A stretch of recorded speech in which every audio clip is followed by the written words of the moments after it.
ఓం నమో భగవతే శ్రీ మేధాదక్షిణామూర్తయే. ఓం నమో భగవతే శ్రీ ఆదిశంకరాయ. ఓం నమో భగవతే శ్రీ రమణాయ. శ్రీ గురుభ్యో నమ.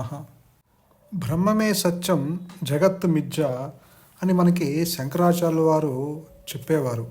అయినా కొందరు జగత్తు కూడా సత్యం అంటారు, వీటిలో ఏది నిజం అని ఒక భక్తుడు భగవాన్ అడిగితే భగవాన్ ఇలా చెప్తారు: రెండూ నిజమే. ఆ రెండు వేరువేరు మనో వికాస దశలని సూచిస్తాయి, వేరువేరు దృక్కోణాల నుంచి చెప్పబడ్డాయి.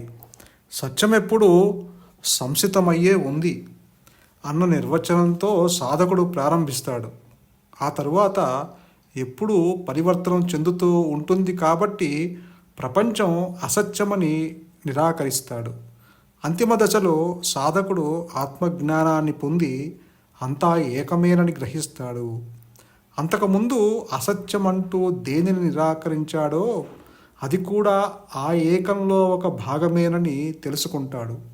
సత్యంలో విలీనమై ఉండటం వల్ల జగత్తు కూడా సత్యమే. ఆత్మసాక్షాత్కారంలో ఉండటమే తప్ప వేరే ఇంకేమీ లేదు అంటారు భగవాన్ రమణులు. నిజానికి శంకర మాయావాదాన్ని అర్థం చేసుకోకుండా ఆయన్ని చాలామంది విమర్శించారు. ఆయన చెప్పినది బ్రహ్మము సత్యము, జగత్తు మిథ్య, జగత్తు కూడా బ్రహ్మమే. ఆయన రెండవ దానితో ఆగలేదు. మూడవది పై రెండిటిని వివరిస్తుంది. ఆత్మలో ఒక భాగంగా చూస్తే జగత్తు సత్యం, ఆత్మకి భిన్నంగా చూస్తే జగత్తు మిథ్య. ఇది ఆయన చెప్పినది. అందువల్ల మాయా సత్యము కూడా ఒకటే. అంటే ఆధ్యాత్మిక సాధకునికి జగత్తు మిథ్య అనే అనాలి, వేరే మార్గం లేదు. సత్యము, నిత్యము, సర్వశక్తి సమన్వితము అయిన బ్రహ్మమే తానని మనిషి మరచి జగత్తులో వస్తూ పోతుండే అనేక పదార్థాల వలె తాను కూడా కేవలం ఒక దేహాన్నే అన్న భ్రమ ఉంటే, అంటే నేనంటే దేహము అన్న భావన కలిగి ఉన్న ఆ జీవుడు జగత్తు మిథ్యేనని, ఒక భ్రమేనని అతనికి గుర్తు చేయవలసి అవసరం ఉంది. ఎందుచేత? అతను ఆత్మను మరచాడు. అతని దృష్టి ఎంతసేపు బాహ్యమైన భౌతికమైన ప్రపంచంలోనే ఉంది కాబట్టి. అతడు అంతర్ముఖుడై విచారణ కొనసాగించాలంటే బయటి భౌతికమైన ప్రపంచమంతా మిథ్యే లే అని చెప్పాల్సి వస్తుంది. అతనికి ఆత్మ సాక్షాత్కారమైతే ఆత్మ తప్ప వేరే ఇంకేమీ లేదని తెలుస్తుంది. అప్పుడు విశ్వాన్నంతా బ్రహ్మంగానే పరిగణిస్తాడు. ఆత్మ లేకుండా విశ్వం లేదు. అన్నిటికీ మూలమైన ఆత్మని గమనించక బయటి ప్రపంచమే వాస్తవము, శాశ్వతము అనుకున్నంత కాలము అతనికి బయటి ప్రపంచం కేవలం భ్రమేనని గుర్తు చేస్తూనే ఉండాలి. ఇది అనివార్యం. ఒక కాగితాన్ని తీసుకోండి, దాని మీద ఉన్న అక్షరాలనే మనం గమనిస్తాం. ఆ అక్షరాలు వ్రాయబడిన కాగితాన్ని ఎవరూ గమనించరు. అక్షరాలను వ్రాసినా వ్రాయకపోయినా కాగితమైతే ఉంటుంది. అక్షరాలే వాస్తవం అనుకునే వారికి కాదు, అది వట్టి భ్రమే అని చెప్పాలి. ఆ అక్షరాలు కాగితం మీద ఆధారపడిన కారణం వల్ల జ్ఞాని కాగితాన్ని దానిపైన లిఖింపబడిన దానిని కలిపి ఒకటిగానే భావిస్తాడు. బ్రహ్మము జగత్తు కూడా అంతే. ఆత్మగా చూస్తే ప్రపంచము వాస్తవము, విడిగా నామరూపాలుగా చూస్తే మిథ్య అన్నమాట అని ఒక భక్తుడు అంటే భగవాన్ ఇలా చెప్తారు: నిప్పుని పొగ మరుగుపరుస్తుంది, అట్లాగే చైతన్య కాంతిని నామరూపాల సమ్మేళనమైన ప్రపంచం మరుగుపరుస్తుంది. కరుణామయమైన భగవదనుగ్రహం లభిస్తే మనస్సు పరిశుద్ధమవుతుంది. అప్పుడు ప్రపంచపు నైజం, భ్రమకొల్పే రూపాలే కాదు, సత్యమేనని విశదమవుతుంది. జగత్తు సత్యమే అనే వాక్యాన్ని ఎవరు అర్థం చేసుకోగలరు? మాయ అనే దుష్టశక్తికి అతీతమైన మనస్సు కలిగి ప్రపంచపు ధ్యాస విడిచి దాని పట్ల అనురక్తి లేకుండా ఉండి తద్వారా పరమసత్యాన్ని గ్రహించిన వారే అర్థం చేసుకోగలరు. అసలైన జ్ఞానం వల్ల దృక్పథం పరివర్తన చెందితే ఆకాశాది పంచభూతములు కల విశ్వం వాస్తవంగా పరమసత్యంగా గోచరిస్తుంది. అనేక నామరూపాలతో క్రిక్కిరిసిపోయి ఇప్పుడు విభ్రమం కొలిపే ప్రపంచం యొక్క స్వరూపము ఆనందమే, ఏకమే. పంచరంగుల నెమలి యొక్క గుడ్డులోని సొన ఒకటే. ఆత్మనిష్టతో ఈ సత్యాన్ని గుర్తించుకో. నీవు సత్యాన్ని మాత్రమే అన్వేషిస్తుంటే ఈ ప్రపంచం మిథ్య అని అంగీకరింపక తప్పదు. దీనికి ఒక కారణం ఉంది. ఈ ప్రపంచం వాస్తవం కాదు అని నువ్వు అనుకోకపోతే నీ మనస్సు ప్రపంచం వెంట పడుతూనే ఉంటుంది. ఉన్నది ఒకే ఒక సత్యమే అయినా పైకి కనపడేదే వాస్తవం అనుకుంటే యథార్థం ఎప్పుడు నాకు తెలియదు. ఈ విషయానికి ఉపమానం త్రాడు సర్పమును. ఒక త్రాడును చూచి సర్పమని నీవు మోసపోవచ్చు. ఆ త్రాడు సర్పమేనని నీవు ఊహించుకున్నంతసేపు త్రాడుని త్రాడుగా గమనించలేవు. లేని సర్పమే నీకు వాస్తవమవుతుంది. వాస్తవమైన త్రాడు మాత్రం లేనట్టే అనిపిస్తుంది. కళ కంటున్నంతసేపు అది నిజమే అనుకోవటంలో తప్పేమిటి? అసంభవమైన దాని గురించి కథ రావచ్చు. అంటే చనిపోయిన వారితో కులాసాగా కబుర్లు చెప్పుకుంటున్నట్లు అనుకో. కలలో కూడా ఒక్క క్షణం పాటు అతను పోయాడు కదా అని నీకు అనిపించవచ్చు. కానీ కలలోని దృశ్యంతో మనస్సు ఎట్లాగో సమాధానపడుతుంది. కలకి అవాస్తవం కాదని కలే ఒప్పిస్తుంది నిన్ను. మేల్కొని ఉన్నప్పుడు ఇదే పరిస్థితి.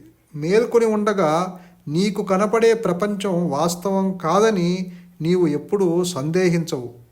ప్రపంచాన్నే కల్పించిన మనస్సు ప్రపంచం మిథ్య అని ఎట్లా ఒప్పుకుంటుంది? జాగృతావస్థలోని ప్రపంచాన్ని స్వప్నావస్థలోని ప్రపంచాన్ని పోల్చటంలో అంతర్ధానమిదే. రెండూ మనస్సు చేత కల్పింపబడినవే. వాటిలో నిమగ్నమైనంత కాలము మనస్సు వాటిని అసత్యంగా ఒప్పుకోదు. కల కంటున్నప్పుడు కలలోని ప్రపంచాన్ని అసత్యమని అంగీకరించలేదు. అట్లాగే మేల్కొని ఉన్నప్పుడు కనపడే ప్రపంచాన్ని కూడా ఒప్పుకోలేదు. ఇట్లా కాక మనస్సుని ప్రపంచం నుంచి ఉపసంహరించి అంతర్దృష్టితో అన్ని అనుభూతులకు ఆధారమైన ఆత్మ గురించిన ఎరుకతో ఉంటే కలలోని ప్రపంచం వలె ఇప్పుడు నీకు తెలిసిన ప్రపంచం కూడా మిథ్యే అని గ్రహిస్తావు. అలాగే భగవాన్ మనకి మరొక ఉదాహరణతో ఇక్కడ ఉదహరిస్తారు. అంటే మేల్కొని ఉన్న వేళల్లోనే కలలోని అవకతవకలు తెలుస్తాయి. కానీ కలగనేటప్పుడు అంతా సబబే అనిపిస్తూ ఉంటుంది. అంటే కలలో నీకు దాహం వేసిందనుకో, కేవలము మిథ్య అయిన ఆ దాహం మిథ్యాత్మకమైన నీరు త్రాగటంతో మిథ్యాత్మకంగానే తీరుతుంది. కల మిథ్య అని తెలియనంతసేపు అదంతా వాస్తవంగానే అనిపించింది నీకు.